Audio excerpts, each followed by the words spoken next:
Hello guys, welcome back to my channel students of SSC. मैं निशांत कुमार आपका वापस से स्वागत करता हूं मेरे चैनल पर और आशा करता हूं कि आप सभी लोग अच्छे होंगे और अपने गोल्स पर फोकस्ड होंगे पूरी तरह से और जोरदार मेहनत कर रहे होंगे। तो जैसे कि मैंने अपने पिछले वीडियो में बताया था कि ये ओबीसी, अगर आपको ओबीसी क्रूशियल रेट वाला प्रॉब्लम है, यानी कि अगर आपका ओबीसी का सर्टिफिकेट जो है वो क्रूशियल डेट से पहले का नहीं है, आपने लेटेस्ट वाला बनवाया है, तो उस प्रॉब्लम को आप कैसे टैकल कर सकते हैं।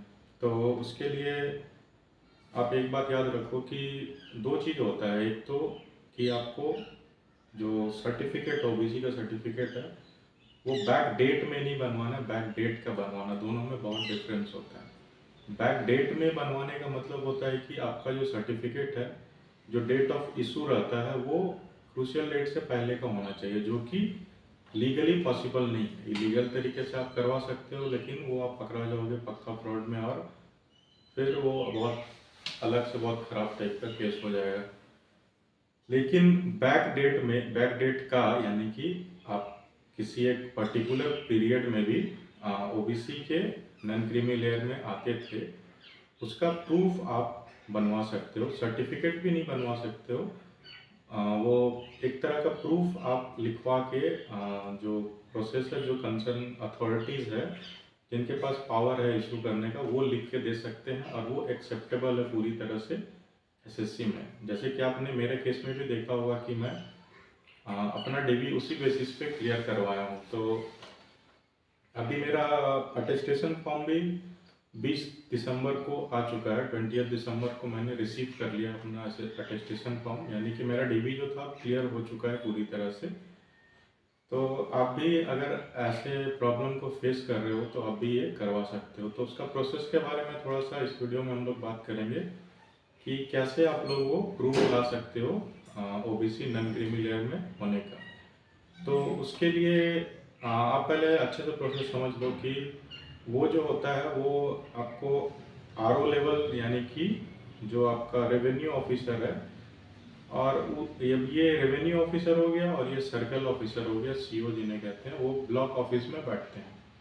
तो आपको सबसे पहले उनसे वो लिखवाना पड़ेगा एक फॉर्मेट पे कि आप जिस पीरियड का चाहते हो, जिस फाइनेंशियल ईयर, जो डेट बोलोगे, जैसे बोलोगे आप लोग लिख देगा, लेकिन आपको पूरा प्रॉपर प्रूफ देना पड़ेगा वहाँ जाके, वो लोग लिख देंगे। और आप ब्लॉक से करवाने के बाद फिर आप फर्स्ट क्लास मजिस्ट्रेट, जो कि एसडीएम होता है, उनके ऑफिस में लेके जाओगे और उसके आधार पे पहले ब्लॉक वाले करेंगे तभी एसडीएम वाले करते हैं। तो आप एसडीएम वाला करवा लोगे तो वो वैलिड हो जाएगा एसएससी में सबमिट करने के लिए। तो सबसे पहले हम लोग बात करते हैं कि ब्लॉक लेवल पे कैसे इसको बनवाएंगे। तो ब्लॉक लेवल में बनवाने के लिए आपको जो जो चीज़ चाहिए होगा वो है आपका, एक तो जो एसएससी का जो एप्लीकेशन फॉर्म आता है उसमें अदर बैकवर्ड कास्ट के लिए शायद एनेक्सर 10 में है, एनेक्सर 10 या 9, एक बार चेक के लिए, अच्छा से याद नहीं आ रहा। तो उसमें वो जो फॉर्मेट आता है, form to be submitted for other backward candidates appearing as a other backward class, जो आता है उसके अंदर आपको वो वाला जो फॉर्म है उसका एक आप प्रिंट आउट निकाल लोगे वो फॉर्मेट का, उसको लेके जाना है, ठीक है। उसके साथ साथ क्या होना चाहिए, ओबीसी एमसीएल का क्राइटेरिया आपको मैं बता चुका हूँ पहले ही, और उस हिसाब से जैसे कि अगर आपके पेरेंट्स का मतलब स्टेटस देखा जाता है, आपका नहीं। अगर आपके पेरेंट्स गवर्नमेंट जॉब में हैं तो मैंने वो सब डिस्कस किया था, फिर भी एक बार बता देता हूँ कि अगर आपके पेरेंट्स गवर्नमेंट जॉब में हैं तो ग्रुप ए यानी क्लास ए या बी के ऑफिसर नहीं होना चाहिए, वरना आप लोग क्रीमी लेयर में काउंट हो गए। ऐसे अगर ए या बी में नहीं है, ये ए और बी वाला भी बहुत सारे पॉइंट्स हैं।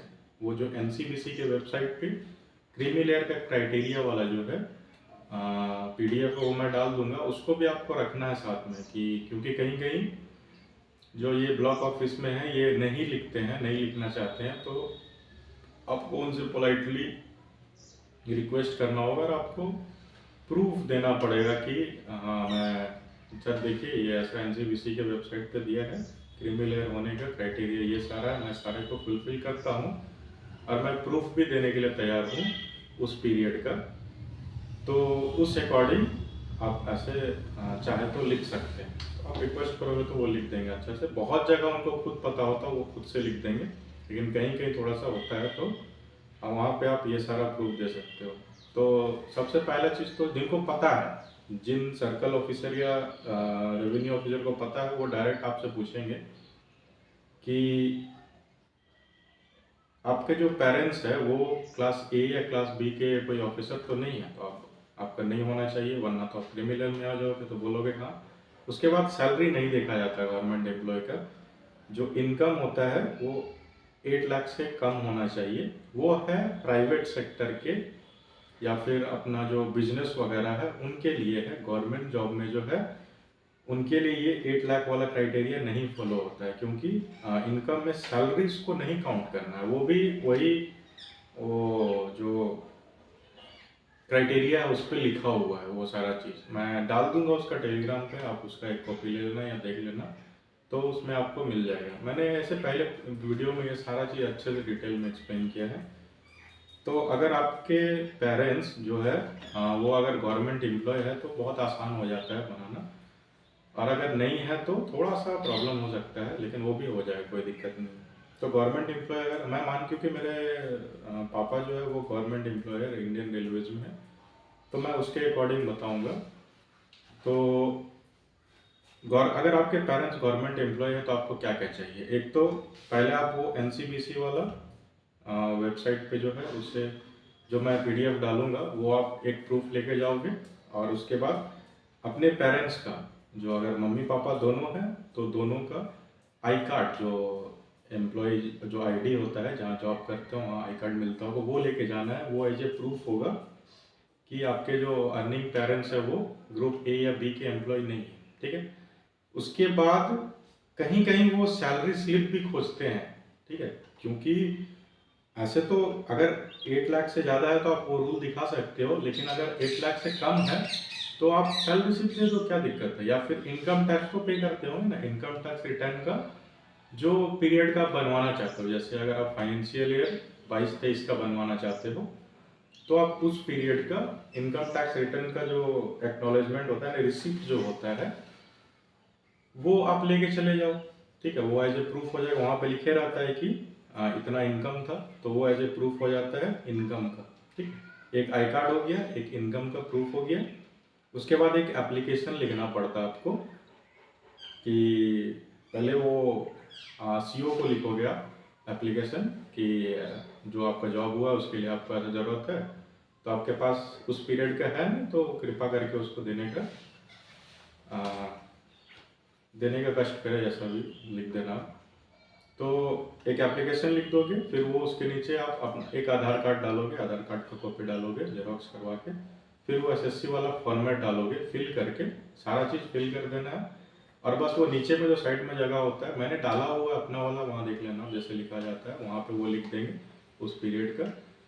और एक आपके पास अगर पुराना सर्टिफिकेट है ओबीसी का, यानी कि जैसे क्रूशियल डेट से 3 साल पहले तक का भी एक्सेप्ट होता है ना, अगर वो है तो कोई दिक्कत ही नहीं है। उससे पहले का है तो वो आप लेके जाना, क्योंकि वो जो ब्लॉक ऑफिस में है वो देखेंगे कि आप पहले ओबीसी में आते थे ना, उसका भी तो प्रूफ होना चाहिए ना। ऐसा नहीं कि आप कहीं से बनवा लिया, अभी करंट वाला लेके जा रहे हो और कहीं से मतलब कि किसी तरह से झोल माल करके आप बनवा लिए, तो पहले से भी हो आप वो बताना जरूरी है। तो ओबीसी अगर पहले वाला है तो सिर्फ कास्ट वाला भी चलेगा, अगर एनसीएल नॉन क्रीमिलियर वाला नहीं है, कास्ट वाला भी है, पहले का कितना भी पुराना हो आप लेके चले जाओ।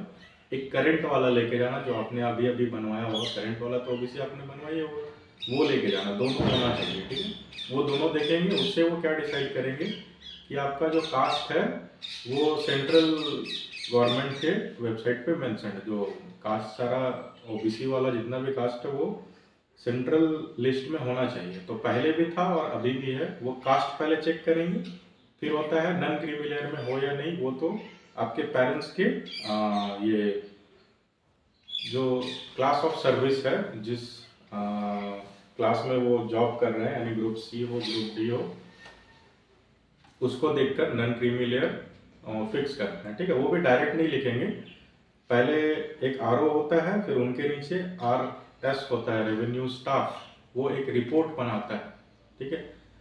तो वो सारा वेरीफाई करेगा, वो एक रिपोर्ट बनाएगा जो आरओ को भेजेगा। वो रिपोर्ट, उसमें टाइम लगता है थोड़ा सा, एक मतलब अगर है तो तुरंत बना देगा, थोड़ा सा अगर कोई जान पहचान का है उस टाइप का तो थोड़ा सोर्स वगैरह भिड़ाओ तो जल्दी बन जाता है, क्योंकि बहुत हड़बड़ाहट आता है ये सब के लिए। अगर आपके पास टाइम है तो प्रोसेस से चले जाओ, वरना थोड़ा सा देख लो कोई जान पहचान है तो वो जो रेवेन्यू स्टाफ है वो एक रिपोर्ट बनाएगा कि जो सारा चीज़ लिख देगा कि इस पीरियड में ऐसा ऐसा था, उनके पिताजी सर्विस में है, इतना कमाते हैं, उनका आय इससे कम है, तो ये उस पीरियड में भी नॉन क्रीमी लेयर के अंदर ही आते थे। वो एक रिपोर्ट बना के आरओ को दे देता है या सीओ को दे देता है, जहाँ पे जो बैठेंगे रेवेन्यू ऑफिसर या सर्किल ऑफिसर को। उसके बेसिस पे वो आपका लिख देंगे, वो जो ओबीसी वाला फॉर्मेट था एसएससी का, उस पर वो साइड में लिख देंगे कि उस पीरियड में भी आते थे, और वहाँ से स्टाम्प वगैरह लगा के आपका ब्लॉक ऑफिस वाला काम हो जाएगा, ठीक है। फिर आपको ये लगा के जो एसडीओ ऑफिस होता है, sub divisional magistrate, sub divisional office में ले आके आपको वहाँ पे फिर सबमिट कर देना, यही सारा चीज़ लगा के, ठीक है। और वहाँ पे वो आराम से कर देंगे, क्योंकि जो चीज़ ब्लॉक से, सारा चीज़ वेरिफिकेशन ब्लॉक से होता है। एसडीओ वाले बस आपका काउंटर साइन मांगते हैं, ठीक है। तो ये वाला हो जाने के बाद आप वहाँ दोगे, वहाँ तुरंत 1 दिन 2 दिन जैसा लगेगा, अगर जान पहचान हो तो जल्दी हो जाएगा, वरना 1-2 दिन लगेगा।